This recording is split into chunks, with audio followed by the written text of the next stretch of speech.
Namaste all, ki halchal.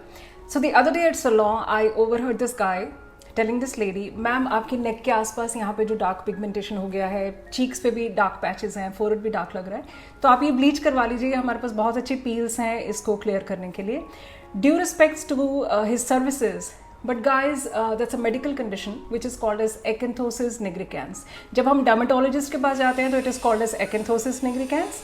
अगर हम general physician के पास जाएंगे तो it will be called as metabolic syndrome या obesity which needs to be taken care of. Endocrinologist इसी मेडिकल कंडीशन को हाइपर इंसुलिनीमिया, इंसुलिन रेजिस्टेंस या प्री डायबिटीज़ का नाम दे देते हैं.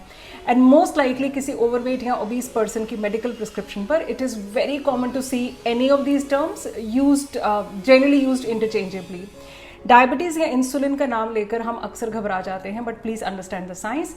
Here it is typically a condition in which the body is not able to use insulin properly. Insulin बन रहा है लेकिन वो ब्लड शुगर को सेल्स में एनर्जी के लिए पुश नहीं कर पा रहा.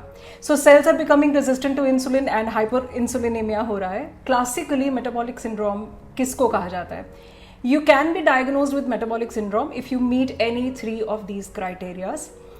फर्स्ट, अगर लार्ज वेस्ट लाइन है या सेंट्रल ओबेसिटी है, एब्डोमिनल ओबेसिटी जिसको कहा जाता है, या एलिवेटेड ट्राइग्लिसराइड लेवल्स हैं, या लो HDL कोलेस्ट्रॉल है, जो अच्छा वाला कोलेस्ट्रॉल है वो अगर लो है, या फिर हाई ब्लड प्रेशर रहता है, या elevated fasting blood sugar levels रहते हैं. तो ये सारा जो कंसिडरेशंस है, इनमें से कोई भी अगर आपके 3 हैं तो हमें मेटाबॉलिक सिंड्रोम कहा जाएगा.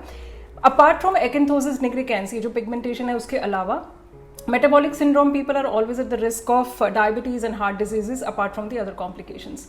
Now what typically causes this problem? Most likely it is because of overweight and obesity, inactive lifestyle, age के साथ भी ये चीज़ आ सकती है, genetics अगर ये family history में है तो. Question is that is it curable? Metabolic disorder या syndrome has wide range of treatments, लेकिन depend करता है कि cause क्या था. Treatments क्या होंगे? ट्रीटमेंट हमेशा मैक्सिमम चीज़ों के 2 होते हैं, सेल्फ केयर एंड मेडिकेशन.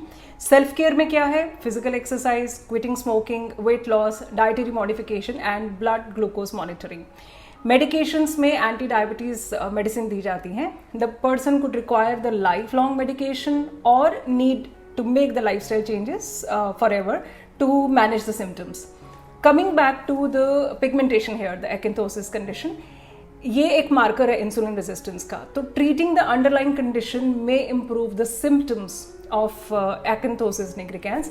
लेकिन आप ये ज़रूर कंसिडर कीजिए that these symptoms are the secret messengers where your body is trying to tell you कि बॉस ध्यान करो नहीं तो कुछ बिगर डैमेज होने वाला है. So anyways, if a person with obesity loses weight, the patches of acanthosis nigricans here or on the cheeks or the groin area or the armpits area will definitely fade, and this will help reduce the risk of the other upcoming problems also. Thank you so very much.